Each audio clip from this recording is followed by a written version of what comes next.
नगर पालिका परिषद कवर्धा के अध्यक्ष पद पर खड़े हैं संगवारी हो हमार भक्कू भैया संतोष यादव है, जेकर पंजा छाप के निशानी हवे वही में बटन दबाना है, भारी बहुमत के साथ विजयी बनाना है संगवारी हो। संतोष यादव पंजा छाप, संतोष यादव लगा भैया अध्यक्ष बनाना है, पंजा छापे मबो दीदी बटन दबाना है।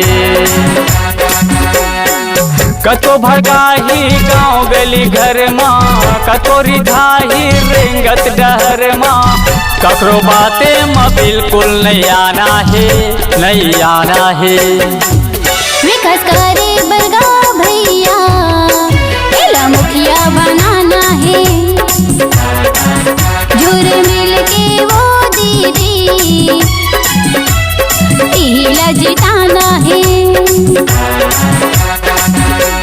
तो सुरता राखे रहो अवैया 11 फरवरी दिन मंगलवार ला झंड खुलाहू और पंजा छाप में बटन दबा के संतोष यादव भक्कू भैया ला अध्यक्ष पद पर भारी बहुमत के साथ विजयी बनाहू संगवारी हो।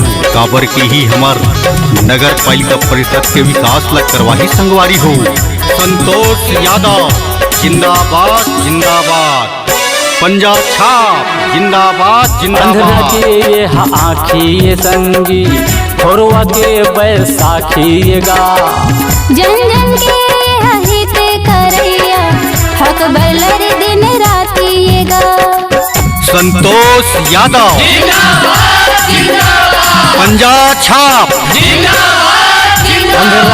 के आखी संगी खोरवा के बैसाखी गा, जन जन के हित करैया हक बलर दिन रातिएगा। जन जन के हित करैया हक बलर दिन रातिएगा। कको भड़काही गाँव गली घर माँ, कको रिझाही रेंगत डहर माँ, ककरो बाते माँ बिल्कुल नहीं आना है, नहीं आना है। विकास करे बरगा भैया इला मुखिया बनाना है, जुर मिल के वो दीदी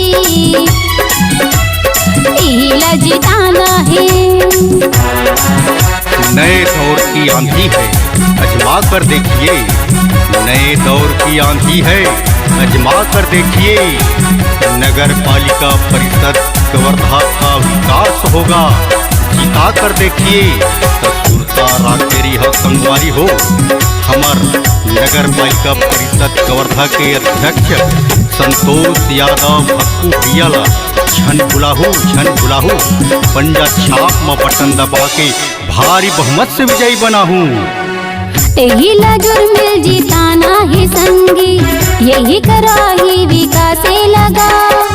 गरीब मन के यही सुनैया अध्यक्ष बना हो भक्कू भैया लजी। संतोष यादव पंजा छाप, एहिला जुर्मिल जिताना है संगी, यही कराही विकास लगा। गरीब मन के ये सुनैया अध्यक्ष बना हो भक्कू भैया लगा। गरीब मन के यही सुनैया अध्यक्ष बना हो भक्कू भैया लगा। कतो भड़काही गाँव गली घर माँ, कतो रिझाही रेंगत डहर माँ, ककरो बाते माँ बिल्कुल नहीं आना है, नहीं आना है। विकास करे बरगा भैया इला मुखिया बनाना है, जुर मिल के वो दीदी इला जिताना है।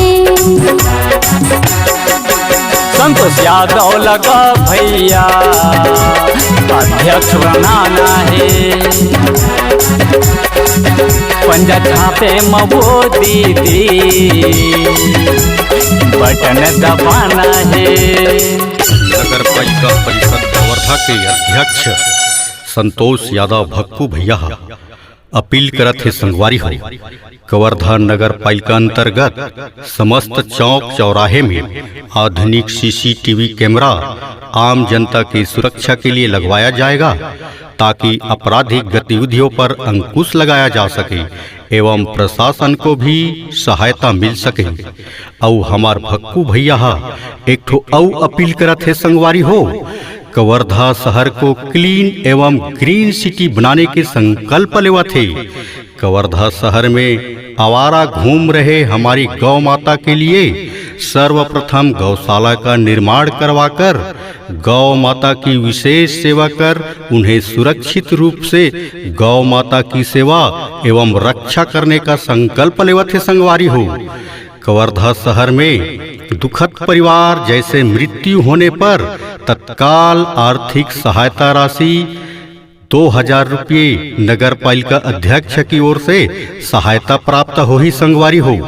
कवर्धा शहर अंतर्गत दोनों मुक्ति धामों में मौत मिट्टी होने पर मृत परिवार को तत्काल लकड़ी एवं कंडे की व्यवस्था नगर पालिका प्रशासन की ओर से प्राप्त हो ही संगवारी हो। कवर्धा शहर अंतर्गत समस्त वार्ड में नाली पानी बिजली सीसी रोड सांस्कृतिक मंच सामुदायिक भवन एवं सुलभ शौचालय जैसे समस्याओं का तत्कालीन निराकर हमार भक्कू भैया कर ही संगवारी हो। कवर्धा शहर के नगर पालिका के अंतर्गत प्रधानमंत्री आवास निराश्रित विधवा पेंशन मकान का पट्टा महतारी बंधन योजना एवं सरकार के विभिन्न योजनाओं को घर घर पहुंचाए के काम कर ही संगवारी हो। तो हमार भक्कू भैया ला झन भुला हो और पंजा छाप में बटन दबा के नगर पालिका परिषद कवर्धा के अध्यक्ष बनाहू संगवारी हो। भक्कू भैया जिंदाबाद जिंदाबाद, संतोष यादव जिंदाबाद जिंदाबाद, पंजा छाप जिंदाबाद जिंदाबाद।